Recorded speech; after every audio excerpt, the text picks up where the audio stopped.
Hi everyone, and welcome to Know Your Food with Wardee. I'm Wardee, a wife, mom of 3, and the lead teacher and founder of TraditionalCookingSchool.com. I'm also the author of The Complete Idiot's Guide to Fermenting Foods. I'm so glad you're here. This is the podcast devoted to healthy family cooking with traditional methods like sourdough and old-fashioned pickling. These foods are delicious, easy, healthy, and your family will love them. If you haven't already, be sure to grab my free gift for you. It's 5 free traditional cooking videos from inside Traditional Cooking School that will introduce you to my favorite fundamental techniques of traditional cooking. To start watching now, just go to knowyourfoodpodcast.com/watch. And now let's get to today's episode. Hi everyone, and welcome to Know Your Food Podcast with Wardee. This is episode 150, and for links and more, you can visit the show notes at knowyourfoodpodcast.com/150 for episode 150. I'm so glad you're here with me today. I want to give a special welcome to everyone who's live with me right now on Periscope. My channel is at Trad Cook School, and every Thursday I hop on here, most Thursdays I hop on here to do a live recording of Know Your Food with Wardee. If you're coming in later, welcome to you as well. You are just as special to me if you're listening on iTunes or if you're listening on the blog. And if you are connecting on iTunes and you have any interest at all in watching the video recording of this, you can pop over to the show notes, knowyourfoodpodcast.com/150, because there will be a video of everything I'm saying embedded right in the post, and you can follow along that way if you'd like. But no matter what, at the show notes, knowyourfoodpodcast.com/150, you will find the links that I mention, the notes for what I'm going to talk about today, a video recording, and of course you can press play on the audio file. I'm so glad you're all with me today. I want to tell you, this is going to be a fun episode, and I hope it'll be a series, but I'm going to depend on you to let me know if you want more of this today. So at Traditional Cooking School, my professional development that helps me spread this message of traditional cooking and health and healing and hope and joy in the kitchen, the way that I develop myself is by listening to podcasts and reading books about business, really, and reaching people with a message. And so there's one podcast in particular that I listen to and I subscribe to, and it's a guy who helps with emails. And we have a robust email list at Traditional Cooking School, which I hope you're on. If you're not, just come by traditionalcookingschool.com and sign up for something. We have free starter or a fermenting formulas cheat sheet. Nearly every article you read, there is some kind of offer there, something free for you to grab that'll put you on my email list. And so email is a way that I just love to connect with you all every day. So I look into resources to help me do a better job of it. And so there's this one podcast, and the guy teaches email, about how to do email and do it well. And he has this thing called email rules, and they're kind of life's lessons that he talks about, and he applies it specifically to email. So I was thinking, this is so interesting to think about, email rules and how you can apply it to your business and your relationships and pretty much anything you do. Well, I got to thinking, we spend a lot of our time in the kitchen, and there's so many things that happen in the kitchen that you can apply to the rest of your life. And the kitchen work is not just kitchen work, but it teaches you about God and your family, helps you build your character, helps you develop as a person. It's not just the skills. So that's why I'm starting, today's podcast at least, is all I really need to know I learned in the kitchen. And we're going to go over kitchen rules 1 through 5. So I hope you like this series. And as I said, I'm depending on you to let me know if you like it or not, because, my creativity is somewhat limited because I'm probably not that creative a person. But if you like it, and if I can keep coming up with kitchen rules that you can apply to life, then I'll do it. And of course I want to hear from you too, if you have any kitchen rules, because then we can feature them on future episodes. And Moms with Alice is saying, cute, love the name. Good. Well, I hope you like the rules, because as I said, I have kitchen rules 1 to 5. They are life's lessons from the kitchen. They're going to help you in the kitchen. They're going to help you with your husband, your kids, your friends, your life, your character. And really, these kind of things are such a gift from God, because He doesn't leave us alone. And all the tasks He gives us with our hands, we can either learn from them, or we can just be clueless to developing and growing through the hard times and the good times. And I personally want to be someone who's always growing and learning. And since I spend a lot of time in the kitchen, you guys spend a lot of time in the kitchen, why don't we learn from it? Why don't we really, get some valuable character development, relationship growing stuff out of the kitchen? So some of these are going to be fun, some of these are going to be, and by the way, I'm preaching to the choir here on all of these, so I hope nobody thinks that I'm perfect in all of these, because these are definitely things I grow in. Okay, and I want to ask you a favor. If you really like what I'm saying, please, and you're live with me here on Periscope, please invite others to join us, but I especially depend on you to just show me how you feel about what we're saying by the hearts flowing and also your comments, okay? Give me some feedback as we're going. And if you're listening to this later, I want to hear your feedback at the show notes, knowyourfoodpodcast.com/150. You can tell me which one of these resonate with you, and you can add some of your own. Okay, so number one, kitchen rules number one. What happens in the kitchen stays in the kitchen. Here's the thing. We're working in the kitchen. It's not always hunky-dory. It's not always, roses and sunshine.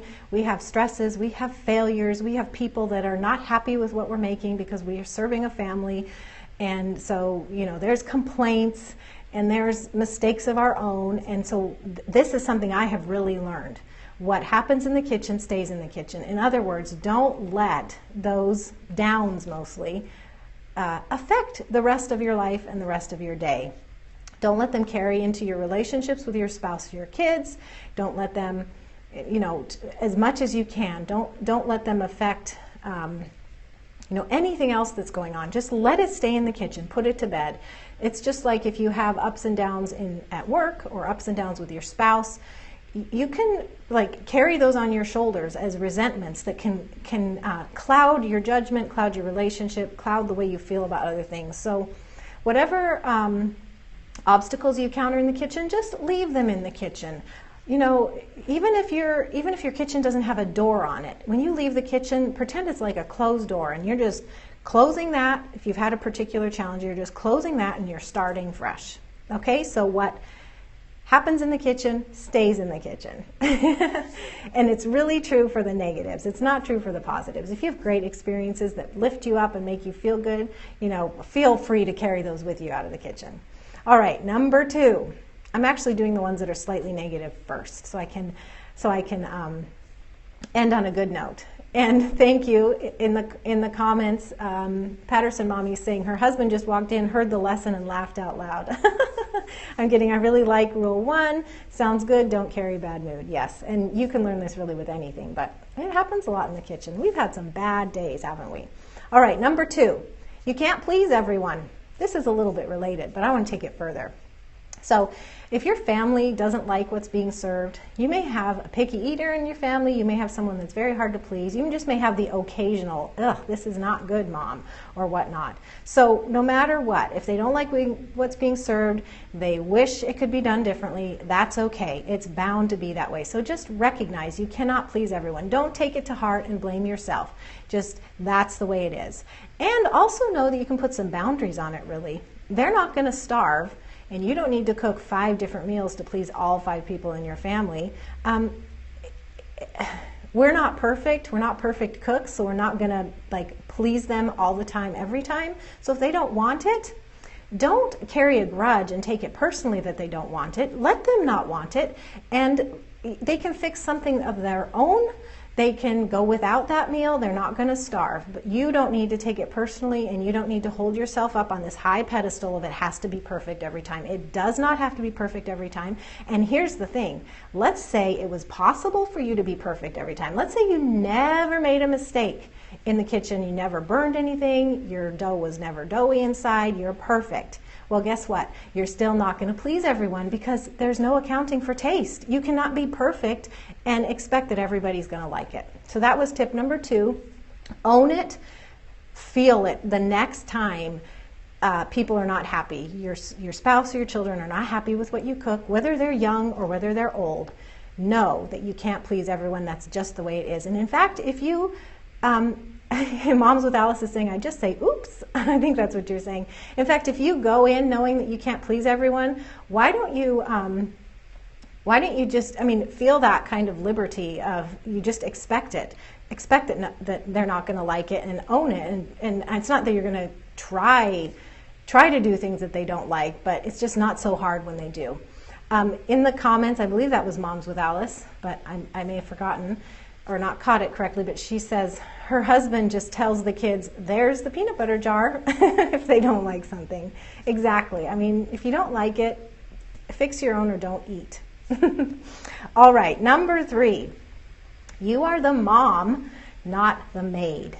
Now, excuse me for not talking to any gentlemen in the audience, but it goes for you too. You could say I don't know, you guys who've watched Downton Abbey, what's the role of the guy who serves? It's not the butler, but or maybe it is a butler. Anyway, fill me in the comments. But you are the mom, not the maid. Here's the thing. You're a mom, and you may do cooking and cleaning. Most of us do. But this is not it is your job, but it's not your duty. And let me explain that, because your job is your duty. You want to do the work of your hands to the best of your ability. So, but it's what I want to capture here is that the service you do for your family, the cooking and the cleaning and the housekeeping and the serving and the planning special meals and all that, you're doing it out of love to your family. You're not doing it because you have to. You're not doing it because like your family life would fall apart if you didn't. What I want to say, how do I say it? I don't feel like I'm explaining it very well. But the idea is it's the way you show your family love, and you want to do it, but you're not hired to do it. It's what you want to do. Let me explain more, and maybe it'll become clear, this little nuance I feel like I'm not saying very well. So because you're the mom, you want to be a strong mom. I'm talking to myself here. Part of being a strong mom is knowing what you should and you shouldn't do. So what you shouldn't do, in the comments, what you do is not necessarily who you are. Yes, that is a part of what I'm trying to say here. So what you shouldn't do, you shouldn't let your family walk all over you doing things that they should rightfully be doing themselves. So maybe you want to get everybody a drink when they request. Maybe you want to, pick up every little crumb. Maybe you want to do all that, but it doesn't mean you should. So the things that you want to do, think about as a mom if you're being strong and if you really should be doing it for them. So we have this labor of love. We want to nurture and care, but sometimes we have to be strong and set some boundaries and say, well, I'm not actually going to do all those things for you, even if I want to, because it's not my job to do things that you should rightfully be doing for yourselves. This is things like picking up after themselves, talking about the rest of the family, pitching in, giving you a break when you need it. If you're sick, somebody else step in and serve the family, keeping things tidy in the cupboards, putting things away where they go. These are little things that you shouldn't follow around after your family and pick up these things. They should be doing it. So maybe it means that for a couple weeks or a couple months that you're very active. And I have to force myself to do this when things get a little sloppy in the kitchen, because it's in my nature just, I'm going to fix that. I'm going to wipe that counter. I'm going to put this away. But see, the kids have certain duties in the kitchen, or they're fixing food for themselves. Well, if they make a mess on the counter, or if they don't wash all their dishes, because in our house we tend to, everybody washes their own dishes. So sometimes somebody will, do some toast with butter, and they'll just leave the butter knife by the sink. And I'm a person who will just wash it and put it away. But I have to make myself go find that person who left the butter knife here and didn't wash it. And it's not that I'm getting after them or getting mad about them, but it's a bringing it to their attention that is your responsibility, and it's not my job to pick up after things that you should be picking up after yourself. The other thing is when somebody's putting away the dishes. Well, we have certain places in the cupboard, like the cups should be arranged in a certain way, and we're not militaristic, but things fit in the cupboard better if they fit the way we kind of said. These things go here, these things go here. Well, sometimes people can get sloppy with putting away the things, and then it just makes a mess in the cupboard for anybody who comes around later. And again, it's not militaristic, it's just that we're trying to make things work. So I try to put things away the same way every time, and I expect the same thing of the kids. So if they do a poor job of putting the glasses away or the pots away and the cupboard's a mess, or they're getting, food out of jars in the cupboard and there's crumbs of cocoa powder or whatever came out of the jar because they're not getting the whole thing out of the cupboard. They're just dipping their spoon and it's dripping. Well, that's not something I should come in and clean up. I should in fact go to the person who just did that job and say, look, what you just did is, I'm not your maid, but as your mom, I'm telling you to step up a bit here. Because it's best for the whole family if we all do our part. And it's not my job to come in after you and fix the little sloppy things that you could and should have done for yourself. Again, it comes down to, I'm not your maid, I'm your mom. And with the mom, I think this is, talking it through is helping me. With the mom comes the service part, like I love you and I want to cook you food and plan special meals for your birthday and I want to think about the menu and how to please you. And I'm really actually happy, to bring you a napkin if you're already settled on the couch, and I'm walking by. Yes, I'd love to bring you a napkin to help you out so you don't have to get up. But here's the thing, the other part of me, the mom part, is the part that's trying to raise up children who know how to do things well in the kitchen. And so the mom part of me is the disciplinary part, and it's not a mean discipline, it's just I'm going to point out to you when you have not done it well enough, and it affects the rest of the family when you make a mess of the pot cupboard or whatnot. And I'm talking about these things because they've happened, but I know I'm seeing in the comments that you guys are relating and that your homes are like this too. Well, I think as the moms, we really have to take ownership of this role, that we are not the maid, we're the mom. And with the mom, we need to be strong and service-oriented. Thank you so much, Leanne, and I can't read your name. You're saying you needed to hear this and you agree. And thank you so much. The hearts are flowing. I'm glad you're resonating with it. And I really appreciate you've been patient with me talking through this thing to kind of clarify what the maid person is like and what the mom person is like. And I myself, I have to work at it to strive to be the mom who loves and wants to serve and who is also strong enough to say, that's not my job, and I want you to be a responsible person in this family. It's like we say in our Real Food Kids eCourse, everyone eats, everyone cooks. In our home, we expect everybody to participate.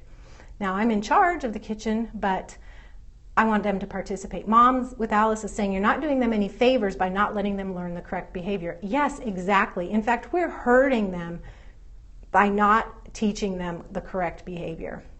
And how this looks in your family may be completely different, so don't take what I've said and say, this is it, because you may have very small babies, you may have a husband who's disabled, you may have children with, issues, or everybody's very, very busy, so you have to decide how this looks in your family and what kind of boundaries you want to put on the maidhood, what things you can and should do in your family, enforce in your family. I think I said it, but I want to say it again. I am a person that loves to serve, and if there is somebody who needs me, especially my family members, it makes me happier than anything for them to express a need that I can fill, even if it's bringing them a napkin or a glass of water or something that they need.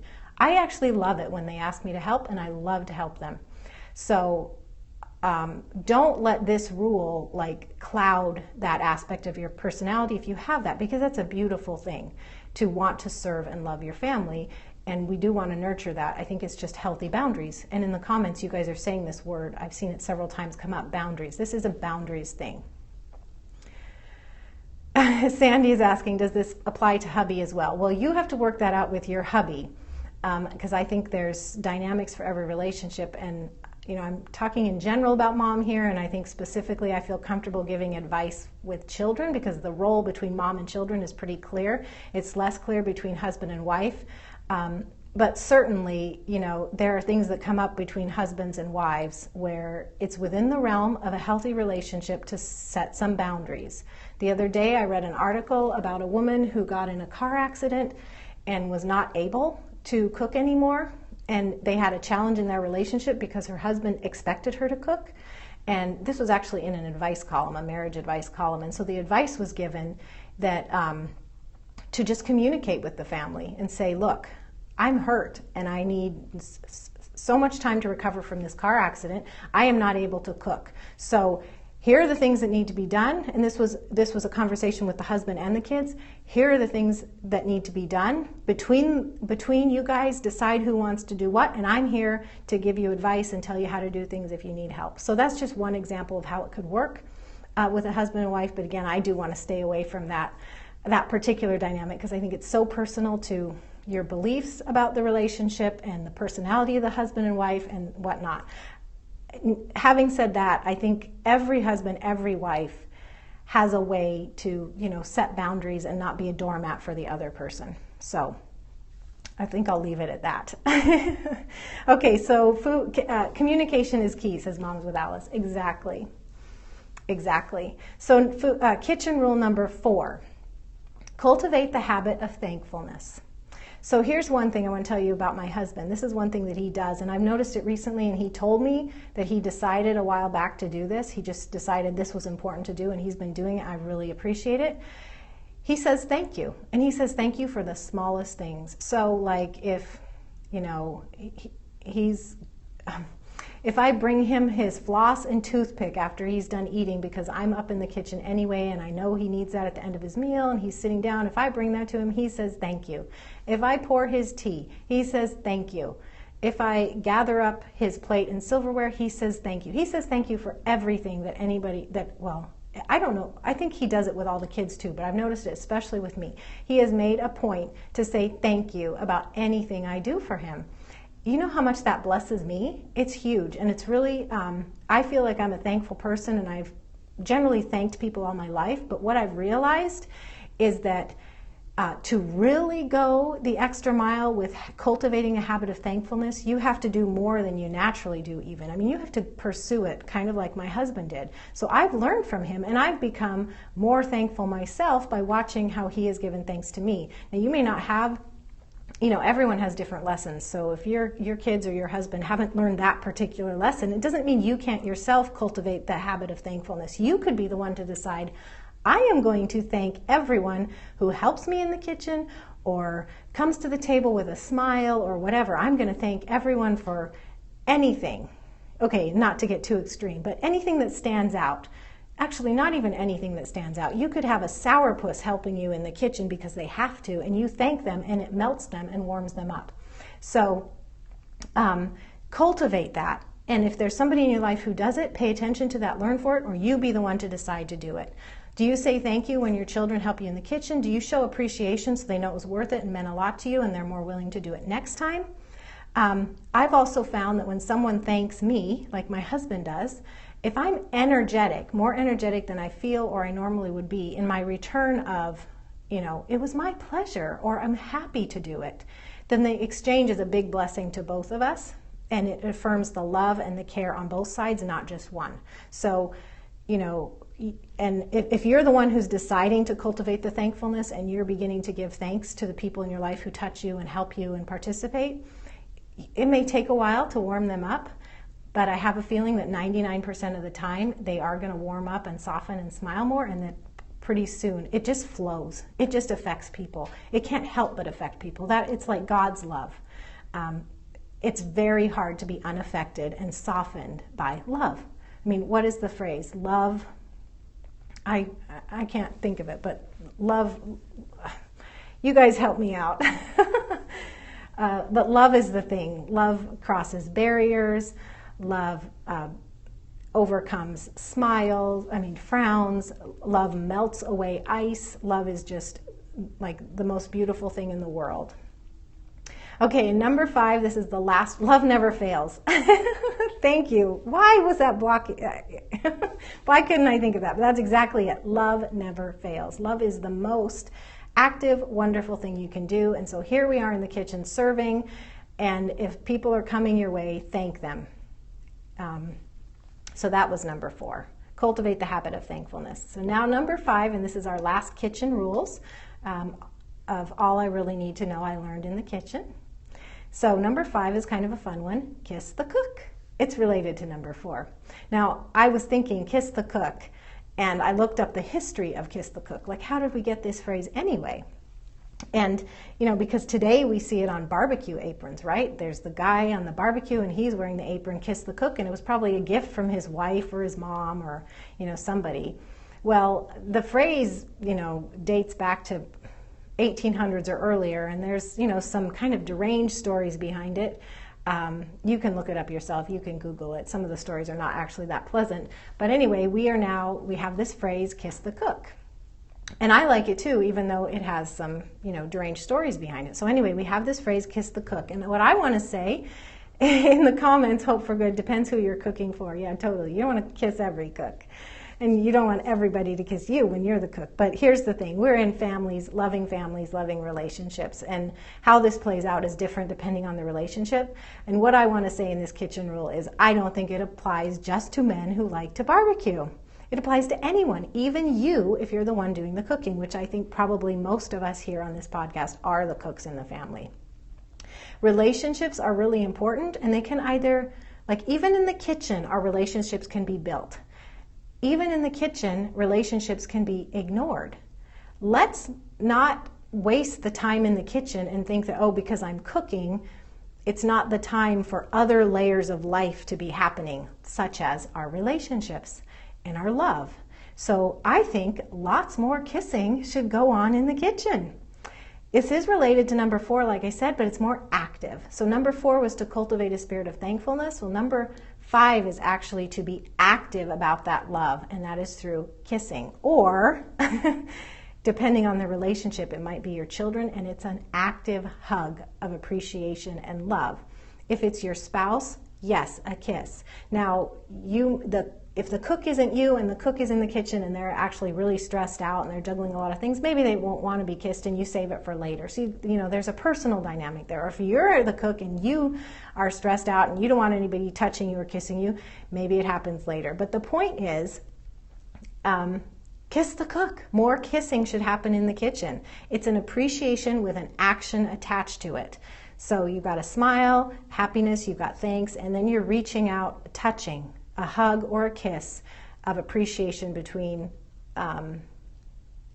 you and the cook, or if you are the cook and your family, to the people that are helping you. My kiss of choice is usually a hug of thanks to the kids and my husband, or kisses to my husband, or if they come in the kitchen when I'm cooking, even if they're not helping out, I love that they're in the kitchen with me, and so unless they're totally not in the mood, I hug them and kiss them. I love my family and I love it when they're in the kitchen with me. Sometimes I even require it. And actually in our family, this is not the kitchen, but in our family we hug. Everyone hugs and says good morning every morning, and every night the kids and my husband and I go to our children and say good night and we love you. And if they go to bed before us, which doesn't often happen, we're usually the ones going to bed first, we ask that you guys come and say good night to us and hug us good night.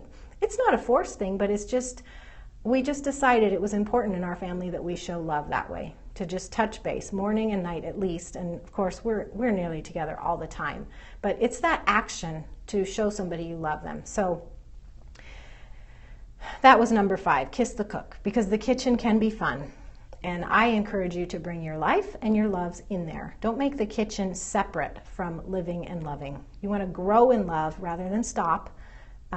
Because you're cooking, you can still be growing in love. It doesn't mean the loving has to stop just because you're busy, or the loving has to stop because your spouse is cooking.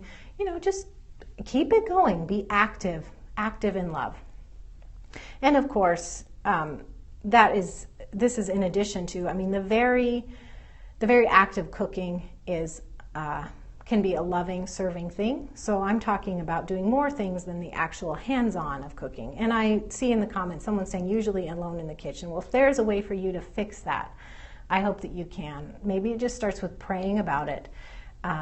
Or maybe there's something you could delegate. Maybe there's something you could communicate to your family members. I'm alone in the kitchen. If anybody has spare time, could you just come and we visit? You don't have to do anything, but we just talk when I'm cooking. Or if you want to pitch in, I could use some help with this. And maybe they have no idea that you're lonely in the kitchen and that you would want somebody there. And I see hope for good. Many people are alone today. Me too. I am sorry about that. And I don't know all of you specifically, but I keep a prayer list, and I'm going to add this to my prayer list. So just know that somebody is praying for you who cares about that, and I pray that the Lord would make your kitchen not lonely, because I think a lot of loving can happen in the kitchen. All right, so we are done. I can't believe I spent so much time talking on 5 simple kitchen rules. Thank you all for being here.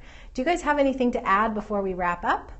We have a live audience here, and I want you to feel like you can leave a comment or add a question. Let's keep it related. I don't really want to go into other subjects, but we can talk about that. And if you're listening to this later on the replay, knowyourfoodpodcast.com/150. I want to hear from you in the comments. And if you want to add a future kitchen rules that I could use on a future episode, let me know. I also want to hear from you if you enjoyed this and if you'd like to hear more kitchen rules.